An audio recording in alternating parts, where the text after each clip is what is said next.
Hello, knife fans. This is Jason with Chef Knives to Go. I'm here to review a knife that is close to my heart. This knife actually got me excited and turned on about Japanese knives and just cutlery in general. This was my first Japanese knife, and it's a little banged up, so this is definitely not what it would look like when you order it from the website.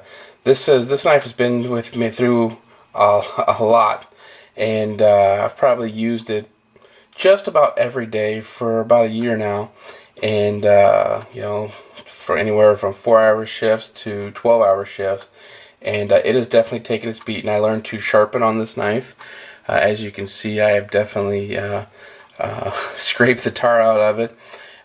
You can see that typically, aesthetically, there is Japanese writing and made in Japan right here, but through washing and such,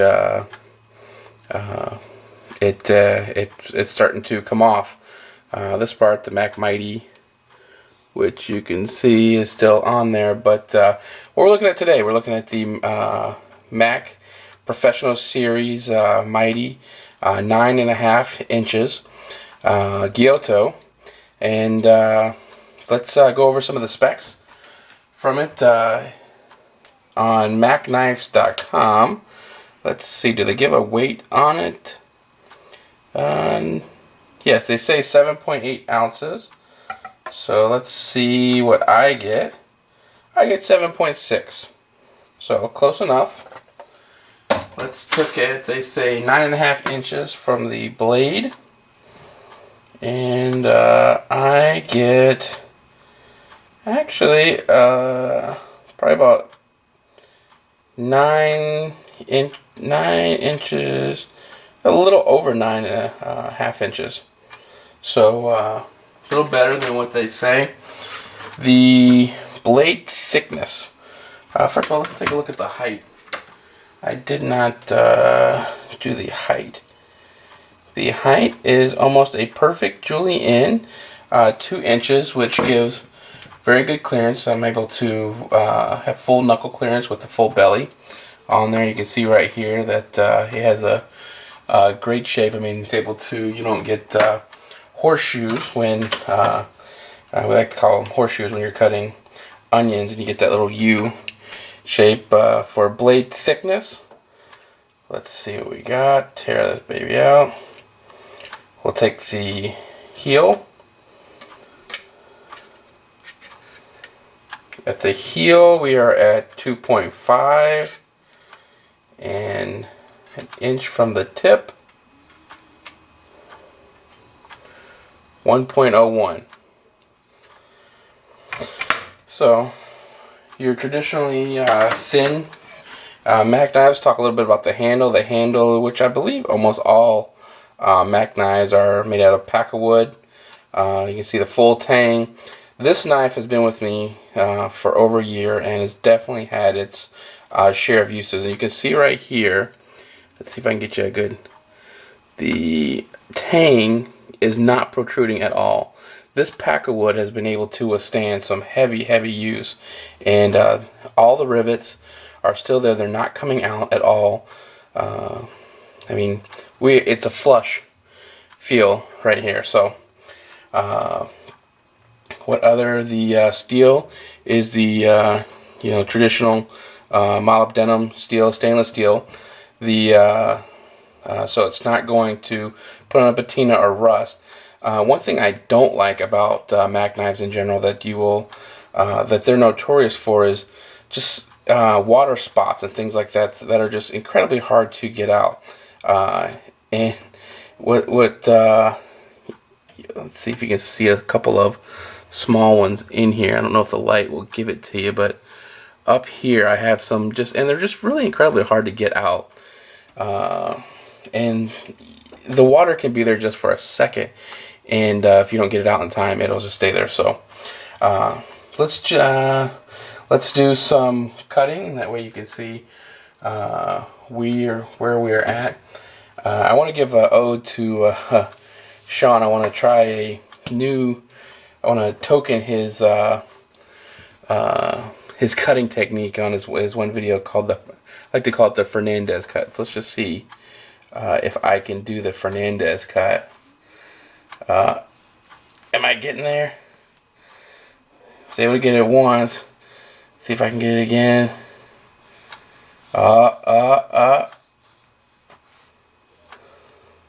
Paper thin.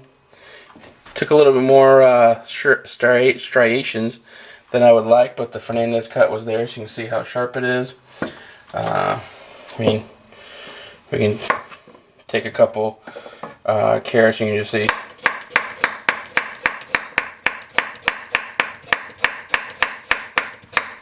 I mean, carrots are typically the hardest thing you're going to cut.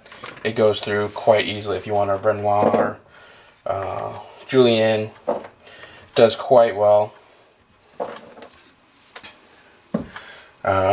Let's do some, one of the most difficult things to do, especially if you have a thicker knife, is to Brunoise a onion. I want to show you how easy it can be done.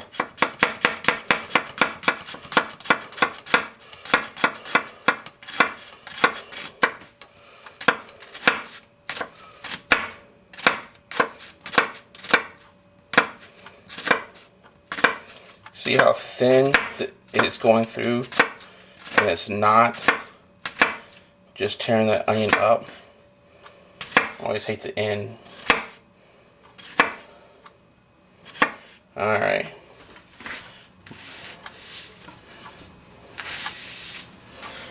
Let's see how thin I get this baby.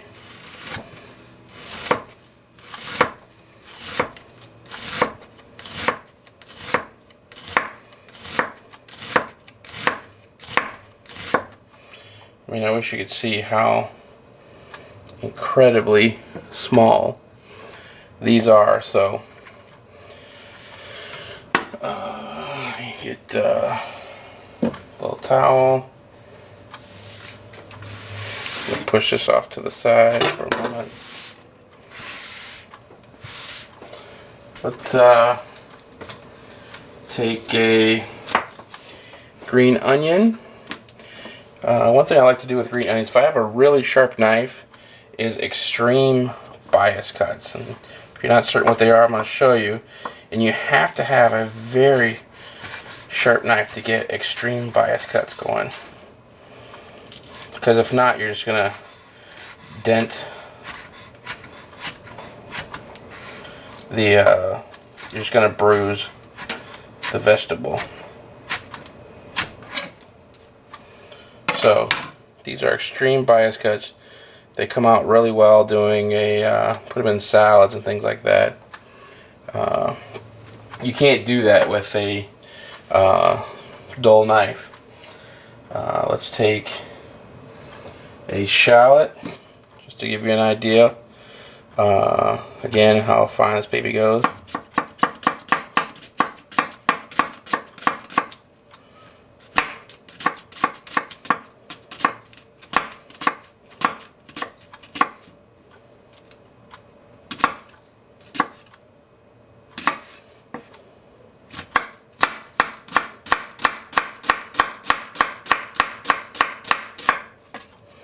So again, I mean, this is just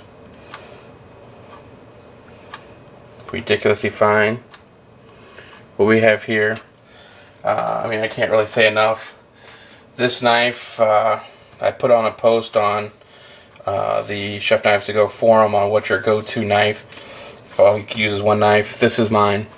There's nothing, it's Mac. There's nothing luxurious, sexy about it. It doesn't have the croachy finish.